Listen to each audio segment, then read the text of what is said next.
12장입니다.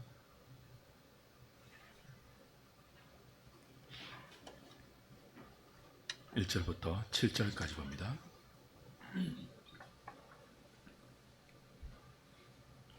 구약성경 383페이지 사사기 12장 1절부터 7절까지 제가 한 절, 여러분이 한 절 교독합니다.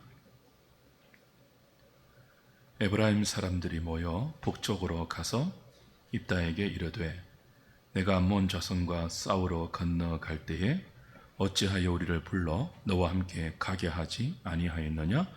우리가 반드시 너와 내 집을 불사르리라 하니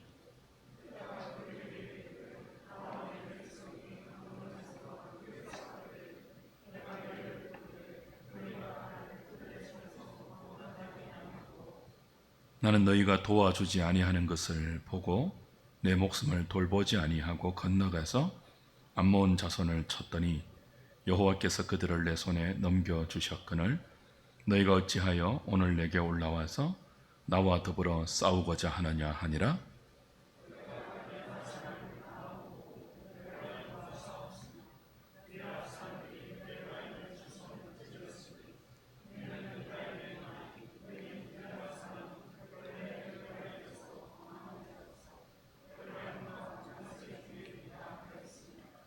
길르앗 사람이 에브라임 사람보다 앞서 요단강 나루턱을 장악하고 에브라임 사람의 도망하는 자가 말하기를 청하건대 나를 건너가게 하라 하면 길르앗 사람이 그에게 묻기를 내가 에브라임 사람이냐 하여 그가 만일 아니라 하면 그에게 이르기를 시볼렛이라 발음하라 하여 에브라임 사람이 그렇게 바로 말하지 못하고 시볼렛이라 발음하면 길르앗 사람이 곧 그를 잡아서 요단강 나루턱에서 죽였더라. 그때 에브라임 사람의 죽은 자가 42,000명이었더라. 입다가 이스라엘의 사사가 된 지 6년이라. 길르앗 사람 입다가 죽음에 길르앗에 있는 그의 성읍에 장사되었더라. 아멘. 입다 이야기의 마지막 부분입니다. 사사 입다 이야기는 굉장히 특이합니다. 다른 사사들의 이야기는 그 사사가 어떻게 이스라엘을 괴롭힌 이방과 싸워서 이스라엘을 구원하는가 하는 그 싸움에 집중합니다. 그러나 입다는 그렇지 않습니다. 10장 6절부터 시작된 입다 이야기가 오늘 12장 7절까지 끝이 나죠. 총 59절인데요. 이 59절 가운데 딱 두 줄만 암몬과의 직접적인 싸움에 관한 기술입니다. 나머지 57절은 입다가 사사로 세워지기까지의 과정, 그리고 입다의 서원 이야기, 그리고 오늘 입다와 동족 에브라임과의 싸움 이야기로 구성이 됩니다. 이방 암몬과의 싸움은 몇 절이라고요? 딱 두 절밖에 언급이 안 돼요. 직접적인 전쟁의 기록은. 나머지는 다 다른 이야기를 하고 있죠. 왜 입다는 암몬과의 전쟁보다 서원, 그리고 오늘 본문에서 언급하는 동족 에브라임과의 싸움 이야기를 더 길고 자세하게 기술하고 있을까요?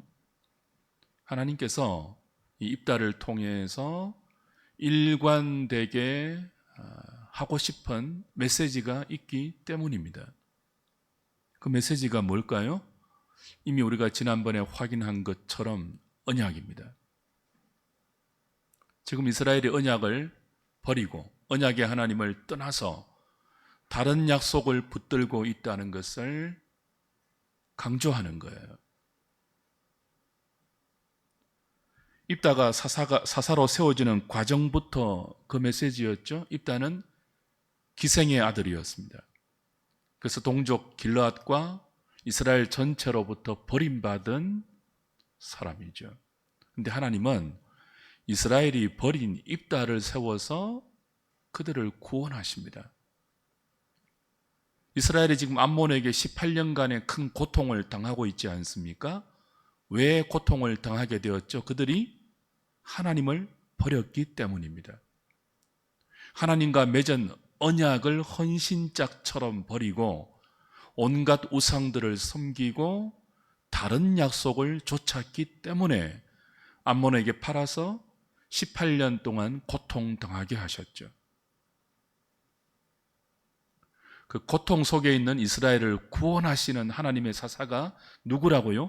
그들이 버린 입다입니다. 결국 이스라엘의 유일한 해결책은 그들이 지금 입다를 버린 것처럼 하나님을 버렸지 않습니까? 이스라엘이 버린 하나님만이 이스라엘의 유일한 해결자이고 소망이고 구원자라는 메시지를 언약과 연관시켜서 입다 내내 강조하고 있죠. 그래서 입다의 서원 이야기가 이 사사 입다에서는 굉장히 중요한 역할을 했습니다. 우리는 잘 이해가 안 됐죠. 왜 이렇게 엉뚱한 서원을 했을까? 누구든지 내가 승리하고 돌아올 때에 가장 먼저 나를 맞이하는 사람을 하나님께 번제물로 드리겠다고 서원했잖아요. 근데 누가 가장 먼저 맞이했다고요? 자기 딸이었어요. 그래서 입다는 그 서원대로 자기 딸을 번제물로 바칩니다. 우린 생각하죠. 왜 그렇게 쓸데없는 서원을 했을까? 왜 그렇게 경솔한 서원을 했을까? 근데 이 서원이 어떤 배경 아래서 이루어졌습니까? 성령이 임하여서 이 서원을 하게 했지 않습니까? 그러니까 성령께서 이 엉뚱하고 당혹스러운 서원을 입다로부터 하게 했고, 입다와 입다의 딸은 그 서원을 신실하게 지켰습니다. 무엇을 대비하는 것입니까? 지금 이스라엘은 언약을 버리고 있습니다. 하나님과 맺은 언약을 헌신짝처럼 버리고 있습니다. 근데 그런 이스라엘을 구원하는 유일한 구원자는 그들이 버린 입다입니다. 그들이 버린 입다가 지금 어떻게 하고 있다고요? 하나님 앞에서 성령을 통하여서 맺은 소원을 자기 딸을 바치면서까지 신실하게 지키고 있죠. 언약이 주된 메시지입니다. 에브라임과의 싸움도 마찬가지입니다. 언약에 관한 이야기예요. 지금 약속의 땅에서 언약 백성들이 그 언약의 복을 열방 가운데 나누어 주는 사명을 감당하지 못하고 있습니다. 언약 백성들이 안식의 땅에서 안식을 누리지 못하고 이방의 압제로부터 고통을 당하고 있습니다. 더 나아가 오늘 본문에서는요, 동족 에브라임과 구원자 입다가 싸우고 있다고요. 하나님이 이스라엘을 구원하기 위해서 세우신 사사와 동족 에브라임이 싸우고 있다고요. 그리고 그 에브라임이 42,000명이 죽어나가는 거의 몰락에 가까운 패배를 입다와 길르앗 지파로부터 당하고 있습니다. 메시지가 있죠. 왜 에브라임이 이렇게 거의 멸망에 가까운 죽음과 패배를 맛보아야 하는가? 왜 입다는 이렇게 동족을 처참하게 죽이는가? 에브라임이 하나님과의 언약을 짓밟고 언약을 외면하고 무시한 대표적인 모습을 보이기 때문이에요. 12장 7절 한번 보십시오. 다시 12장 7절. 입다가 이스라엘의 사사가 된 지 몇 년이라고요? 6년이에요. 그리고 죽어요. 그리고 성읍에 장사되어요. 그렇게 입다 스토리가 끝이 납니다. 근데 여기서 조금 이상한 것을 발견하셔야 됩니다. 우리가 이미 알고 있듯이 사사기의 패턴이 거의 동일하지 않습니까? 이스라엘이 여호와의 목전에서 악을 행하면 하나님은 이방을 들어서 우상을 섬기는 이스라엘을 징계하죠. 고통 속에 이스라엘이 하나님께 부르짖으면 하나님은 사사를 구원자로 세워서 그들을 구원하죠. 그리고 그 사사가 살아있을 동안에 그 땅에 무엇이 있었습니까? 평안이 있었습니다. 혹은 태평하더라. 그렇게 다 기술이 된다고요. 근데 오늘 입다에게 오면 입다가 사사가 된 지 6년 동안 통치하다가 죽는데 그 6년 동안 그 땅이 평안했더라 하는 기록이 있어요? 없어요? 없어요. 입다가 사사로 다스리는 6년 동안 그 땅이 태평했더라 그런 기록이 없어요. 특이하죠. 그리고 이 전형적인 사사기의 패턴도 입다부터 조금 변형이 옵니다. 입다 이전에는요, 이스라엘이 이방 적들에게 압제받는 기간보다 사사를 통하여 평안을 누리는 기간이 훨씬 길었습니다. 입다 이전에는 첫 사사 온니엘의 경우 이방으로부터 압제받는 기간이 8년이었죠. 반면에 온니엘의 통치 아래에서 평안을 누렸던 기간은 40년입니다. 그러니까 고통받았던 시간보다 사사를 통해서 태평을 누린 시간이 훨씬 길었어요. 입다 전까지는요, 고통받는 기간보다 하나님이 주신 평안을 누리는 기간이 더 길었다고요. 근데 이게 언제부터 바뀝니까? 입다부터 바뀌어요. 기억나십니까? 입다가 이방 암몬으로부터 고통당하는 기간이 몇 년이었죠? 18년이에요. 그런데 입다가 사사로 통치하는 기간은 몇 년이라고요? 6년이에요. 훨씬 짧아요. 게다가 무슨 기록이 없다고요? 입다가 사사로 6년을 통치하는 동안 그 땅이 평안했더라, 태평했다는 기록조차 없다고요. 완전히 입다부터 거꾸로 되고 있죠. 그 전까지는요, 평안을 누리는 기간이 고통받는 기간보다 길었는데 입다 때부터 고통받는 기간이 훨씬 길어지고 사사가 통치하는 그 기간조차 무엇이 없다고요? 평안이 없었대요. 평안이 없을 뿐 아니라 오늘 본문에 오면 무엇이 등장합니까? 동족 간의 싸움이 발생합니다. 그래서 거의 에브라임 지파가 거의 멸망에 가까운 42,000명의 장정이 죽어나갑니다. 자, 이 특이한 패러다임을 좀 보셔야 돼요. 사사기에 그 일정한 패턴이 변화되고 그 변화되는 패턴이 오히려 역전되고 있는 것들을 잘 보셔야 돼요. 누구 때부터요? 입다 때부터. 그만큼 지금 이스라엘의 영적 상황이 하나님의 언약에서 그렇게 멀리 벗어나 있다는 반증입니다.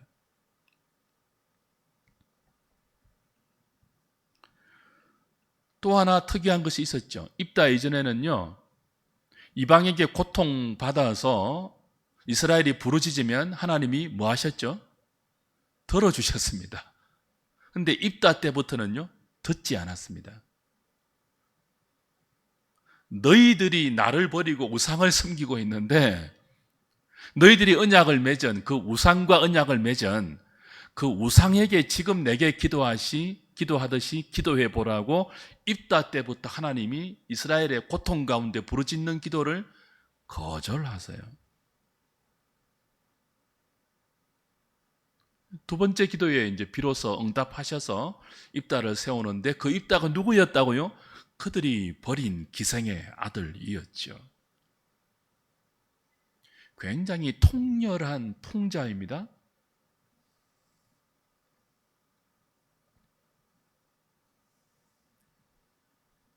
이게 조금 더 지나면요, 소사사 2명을 지나서 삼손에 가면 아예 삼손의 때에는 고통받는 기간이 무려 40년으로 등장합니다.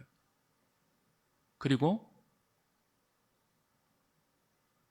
삼손 때도 마찬가지로 그 땅이 평안했더라, 그리고 그 땅에 태평했더라, 그런 기록이 없고요. 삼손의 아버지의 이름이 안식이라는 의미로 등장해서 안식의 땅에서 안식을 빼앗기고 있는 이스라엘의 역전된 상황을 기가 막히게 비웃고 있죠.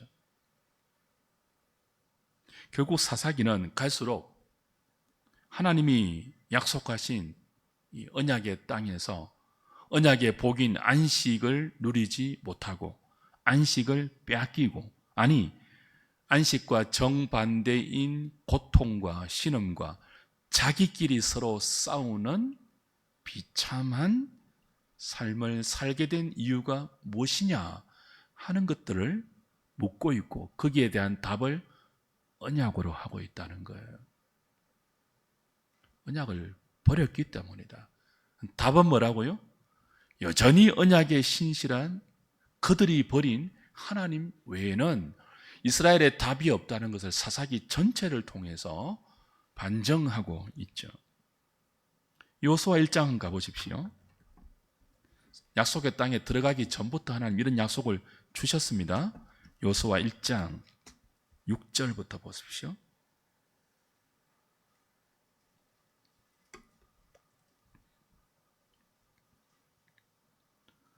강하고 담대하라.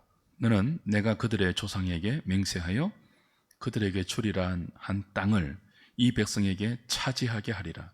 오직 강하고 극히 담대하여 나의 종 모세가 내게 명령한 그 율법을 다 지켜 행하고 우로나 좌로나 치우치지 말라. 그리하면 어디로 가든지 형통하리니 이 율법책을 내 입에서 떠나지 말게 하며 주야로 그것을 묵상하여 그 안에 기록된 대로 다 지켜 행하라. 그리하면 내 길이 평탄하게 될 것이며 네가 형통하리라. 내가 네게 명령한 것이 아니냐? 강하고 담대하라. 두려워하지 말며 놀라지 말라. 네가 어디로 가든지 내 하나님 여호와가 너와 함께 하느니라 하시니라. 이에 여호수아가 그 백성의 관리들에게 명령하여 이르되 진중에 두루 다니며 그 백성에게 명령하여 이르기를 양식을 준비하라. 사흘 안에 너희가 이 요단을 건너 너희의 하나님 여호와께서 너희에게 주사 차지하시게 하는 땅을 차지하기 위하여 들어갈 것임이니라 하라. 여호수아가 또 로벤 지파와 갓 지파와 므낫세 반 지파에게 말하여 이르되 여호와의 종 모세가 너희에게 명령하여 이르기를 너희의 하나님 여호와께서 너희에게 무엇을 주시면요? 안식을 주시며 이 땅을 너희에게 주시리라 하였나니 너희는 그 말을 기억하라. 자, 여호수아 1장이에요. 이제 모세가 죽고 여호수아에게 리더십이 이양되었습니다. 여호수아는 출애굽 2세대를 이끌고 약속의 땅으로 진군하여 들어가야 합니다.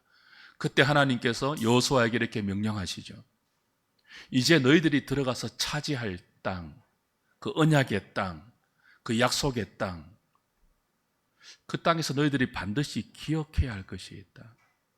내가 안식을 줄 건데 그 안식을 언제 준다는 거예요? 다른 것 말고 내 입에서 주야로 율법책을 묵상하고 지켜 행하라. 강하고 담대하라. 그 땅에 어떤 민족이 있든지 어떤 원수가 너를 대적하여 진친다 할지라도 내가 다 물리쳐 줄 테니 너희는 뭐예요? 나와 맺은 이 언약의 법을 마음에 새기고 이 언약의 법을 지켜 그 언약에 신실하게 살기만 하면 내가 그 땅에서 안식을 줄 테니 그걸 요단강 이쪽 두 지파 반과 요단강 저쪽 나머지 지파 모두에게 들려서 기억하게 하라. 그렇게 명령했습니다. 그러니까 그들이 지금 그걸 기억하고 안식의 땅에 들어가는 거예요. 가나안 땅에. 그리고 이제 사사기까지 역사가 진행되었죠. 지금 우리가 사사기를 통해서 보는 이스라엘의 영적 현실이 어떻다고요? 안식이 있습니까? 안식이 사라지고 있죠. 안식보다 고통받는 기간이 더 길어지고 있죠. 더 나아가서요,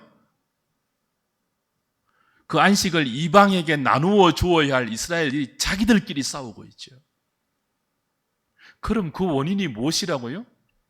기억해야 할, 그 언약의 땅에서 기억해야 할 언약의 원리를 그들이 어기고 있는 오직 하나의 이유뿐이에요. 언약의 하나님을 버렸기 때문이에요. 하나님과 맺은 그 언약의 말씀을 그들이 외면했기 때문이에요. 다른 신과 언약을 맺었기 때문이에요. 말씀이 아닌 다른 것을 쫓아갔기 때문이에요. 그걸 입다가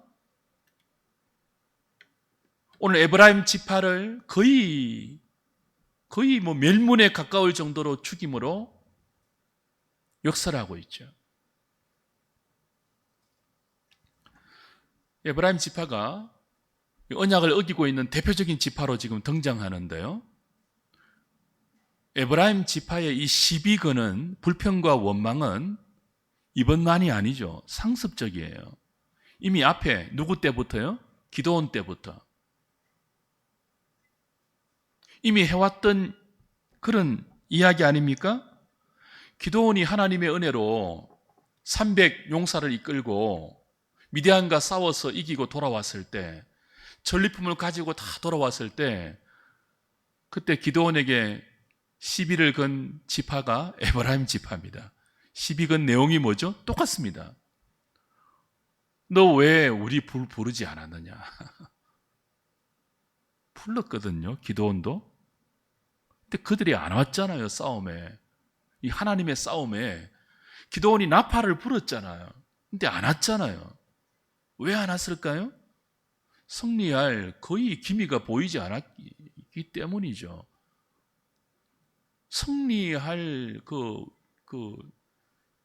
조건이 보이지 않았기 때문에 뒷공문이 뺀 거 아니에요? 근데 하나님이 도우셔서 기드온이 승리하고 오니까 시비 거는 거예요, 뒤늦게. 왜 우리를 부르지 않았냐고. 근데 기드온은 에브라임 지파를 달랬죠. 달래서 싸우지는 않았습니다. 그러나 오늘요? 오늘 이 입다에게 와서 에브라임이 똑같은 시비를 겁니다. 그렇죠? 12장 1절 다시 보십시오.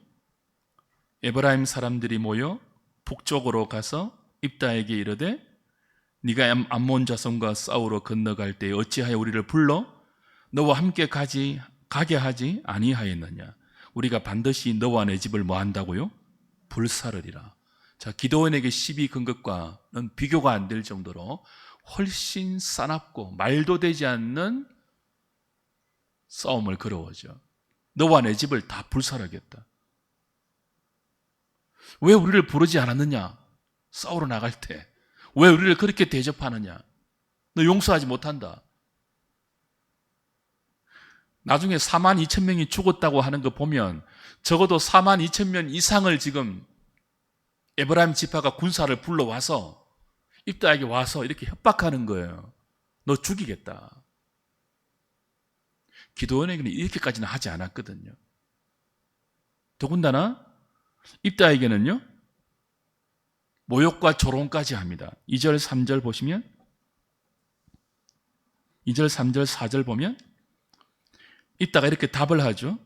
나와 내 백성이 암몬 자손과 크게 싸울 때 내가 너희를 불렀다. 이미 부르지 않은 것 아니고 내가 너희들에게 도와달라고 그렇게 부르지 않았느냐. 그런데 너희들이 나를 그들의 손에서 구원하지 아니했다. 그러니까 나의 요청에도 너희가 외면하지 않았느냐. 그래서 내가 목숨을 걸고 건너가서 암몬 자손을 쳤고 하나님께서 나를 도와주셔서 승리하게 해서 오늘 돌아왔는데 지금 이렇게 시비하는 것은 어찌된 일이냐?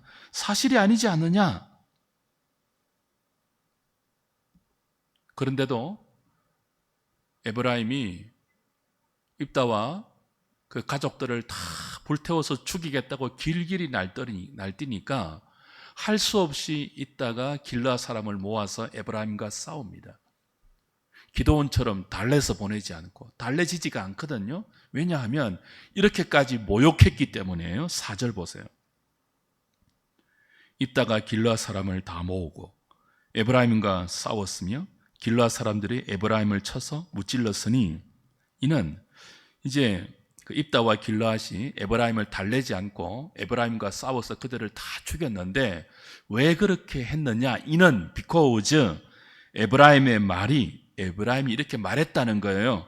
너희 길라앗 사람은 본래 에브라임에서 도망한 자로서 에브라임과 므낫세 중에 있다 하였음이라. 하지 말아야 할 말을 또 했죠. 앞에는 거짓말 했잖아요.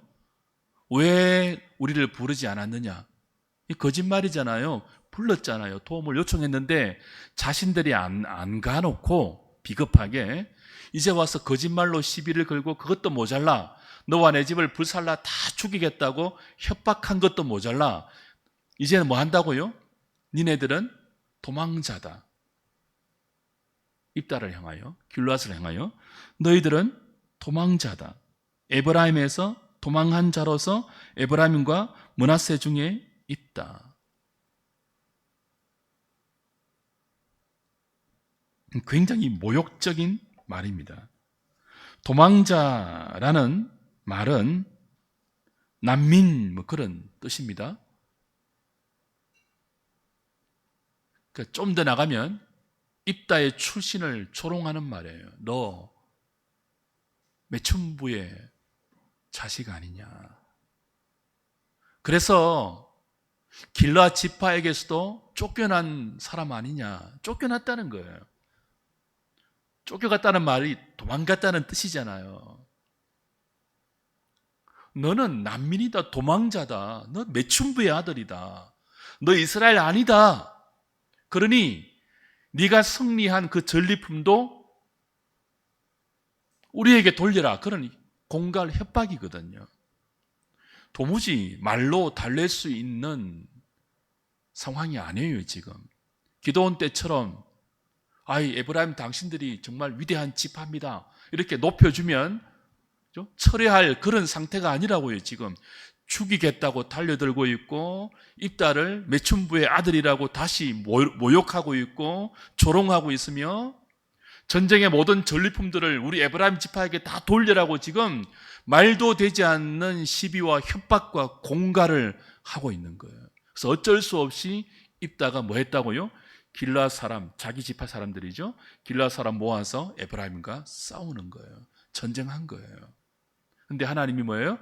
암몬에게 승리를 주신 것처럼 동족이지만 에브라임에게도 입다가 승리하게 하죠. 그래서 그들이 막 도망갈 때 요단강 나루 길목을 딱 지킵니다. 지켜서 십볼렛 해보라 그럽니다. 십볼렛. 이거 사투리거든요. 근데 이 에브라임 지파는 십볼렛을 발음하지 못하고 십볼렛 이렇게 하면 이제 사투리인 줄 알고 다 그냥 죽이는 거예요. 그렇게 해서 죽인 에브라임 지파가 장정만 4만 2천 명입니다. 여러분 광야에 인구 조사할 때 가나안 땅에 들어가기 전에 이제 그 땅을 기업으로 주기 위해서 인구를 다 조사하지 않습니까? 근데 그 전에 인구 조사할 때 싸움에 나갈 만한 20세 이상의 장정을 조사했을 때 에브라임 지파가 3만 8천 명입니다. 지금은요 4만 2천 명이 죽어나갔다고요. 그러니까 거의 그 지파의 모든 그 장정들이 20세 이상의 그 모든 장정들이 다 죽었다는 뜻이에요. 거의 뭐 멸망에 가까운 수준이에요. 그러니까 하나님께서 암몬보다 어쩌면은 에브라임을 더 지금 크게 치고 있는 거예요. 누구를 통해서요? 입다를 통해서. 그들이 사생아라고, 아니 매춘부의 아들이라고 버린, 조롱하는, 공갈하고 협박하고 시비하고 다투는 그 입다를 통해서 하나님과의 언약에서 저만치 떨어져 있는 이스라엘을 대변하는 에브라임을 박살내는 거예요, 지금. 그리고 뭐예요? 그 입다를 통해서 다스리는 6년 동안에도 태평을 안 주는 거예요. 평안을 주시지 않는 거예요. 평안을 줄 만한 지금 상태가 안 된다는 뜻이에요. 그걸 누가 대변한다고요? 에브라임이.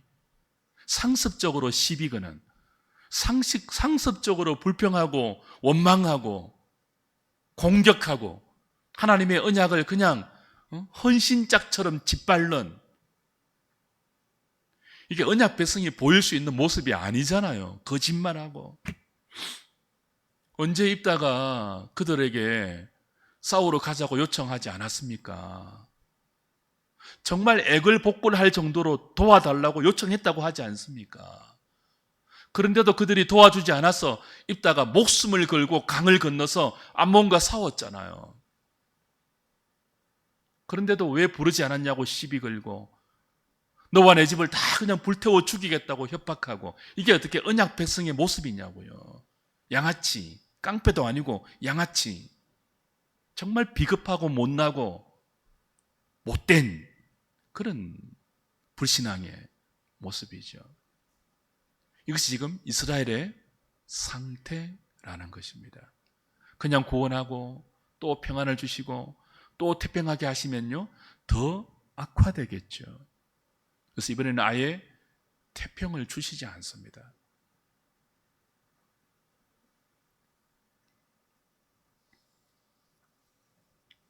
주 안에 사랑하는 여러분, 에브라임 지파를 통해서 자기 이익과 자기 욕심에 눈물어서 밥 먹듯이 거짓말을 일삼고 욕망의 달성을 위해서는 공갈하고 협박하고 시비 걸고 원망하고 불평하고 불만을 퍼뜨리는, 그리고 세를 그냥 42,000명 넘게 세를 모아서 그냥 그 세로 하나님이 하신 일들을 모조리 지금 부정하고 있는 그 전리품 다 우리에게 돌려라고. 이 에브라임을 통해서 지금 우리에게도 묻고 있습니다. 하나님의 약속을 붙들고 있느냐, 아니면 이기적인 자기의 정욕을 쫓아 살고 있느냐. 나중에 열왕기상 12장 25절을 보면 에브라임의 불평, 불만은요, 통일 왕국의 결정적인 분열의 원인으로 작동하는 것을 다시 보게 됩니다. 통일 왕국을 갈갈이 찢어 놓는 가장 큰 원인도 에브라임이 그 빌미를 제공합니다. 그 이유가 뭐라고요? 언약에서 벗어났기 때문에.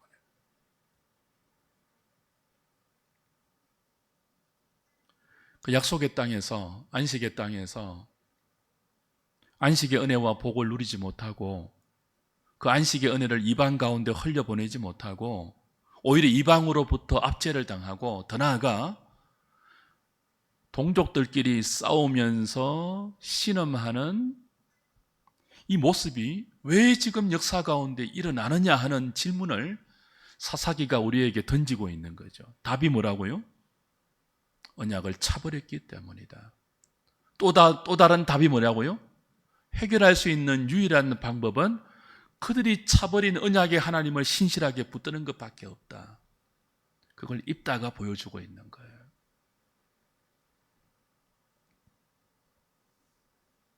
주 안에 사랑하는 여러분, 에브라임 지파를 보면 하나님의 언약은 그들의 내리에서 멀리 사라진 것처럼 보입니다. 하나님께서 그들을 부르신, 그들을 가나안에 심으신 그 부르심의 소망은 온데간데 없고 온갖 잡신을 다 섬기는 이스라엘을 대변하고 있는, 자기 이름을 내기 위해서, 자기 욕심을 충족시키기 위해서 수단 방법 가리지 않는 그런 깡패 같은 모습을 보여주면서 우리에게도 행여 오늘 저와 여러분이 이런 모습 없는지를 묻고 계신 거죠. 어떤 교회에서 커튼을 다 교체했어요.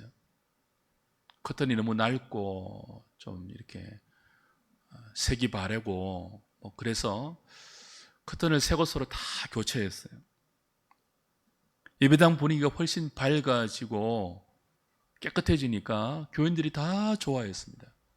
다 그냥 기뻐하면서 너무 좋다고 그러는데, 모두가 기뻐하는 그 한쪽에 어떤 분이 낡은 교체된 뜯겨져 나간 그 커튼을 붙들고 눈물 짓고 있었죠. 누굴까요? 그 커튼을 헌물한 권사님이었습니다. 그 권사님은 교회가 어떻게 교인의 마음을 이렇게 아프게 할 수 있냐고 항변하니까 새 커튼이 바뀌어서 교회 분위기 너무 밝아지고 좋다고 기뻐하던 교인들이 한순간에 그 기쁨을 표현하지 못하고 다 서로 눈치만 보고 있었죠. 그럼 이런 생각을 해야 합니다. 에브라임 지파의 이 말도 안 되는 시비와 이 권사님의 이 항변이 비교할 수는 없지만 비슷한 구석이 있지 않습니까? 그 권사님의 마음을 아프게 하지 않으려면 교회는 끝까지 낡은 커튼만 갖고 있어야 합니까? 예배당 분위기에 어떠하든 그 권사님이 살아있는 동안은 그 커튼은 아무도 건드리지 못하는 성역입니까? 자기 이름, 자기 명예, 자기 욕심, 그거 붙들고 신앙생활하면 늘 시비 걸어요. 누구처럼요? 에브라임 지파처럼. 그건 언제나 우리와 함께 하시는, 언제나 우리를 도우시고, 언제나 우리를 사랑하시고, 언제나 우리를 위하시는 하나님과의 언약을 마음에 담지 않는 신앙의 모습이에요. 하나님이 아닌 자기 자신만 가득한 이기적인 그리스도인의 모습이에요. 자기 스스로를 성역화하는 에브라임이죠. 자기가 한 일, 왜 나는 부르지 않았냐고, 왜 그 승리의 싸움에 나를 초대하지 않았냐고, 자기가 드러나거나 자기가 인정받거나 자기가 높임받지 않고 다른 사람이 그 자리에 있으면 견디지 못하는 것, 에브라임이에요. 의외로 우리에게도 그런 모습 있을 수 있다고 오늘 입다 이야기는 우리에게 도전합니다. 하나님의 언약을 붙들고 있느냐, 부르심의 소망을 마음에 간직하고 표대를 향하여 믿음의 행진을 하고 있느냐, 아니면 자기 욕심과 자기 이기성을 붙들고 신앙이라는 이름을 경주하고 있느냐, 그 차이에 따라서 우리의 삶은 할 수 있거든 모든 사람과 더불어 화평하는 안식의 삶을 살 수도 있고, 정반대로 모든 사람과 시비하고 원망하고 다투고 공갈하고 협박하는 에브라임처럼 전혀 언약 백성답지 않는 모습으로 전락할 수도 있다고 오늘 사사기는 우리에게 교훈하고 있습니다. 주 안에 사랑하는 여러분, 욕심을 붙들지 마십시오. 우리가 그렇게 소중하면 안 됩니다.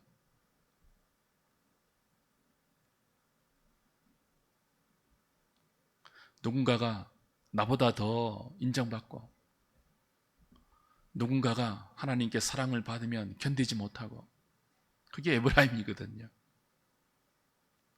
전쟁에서 나가서 싸우기는 싫어하고 말만 하고,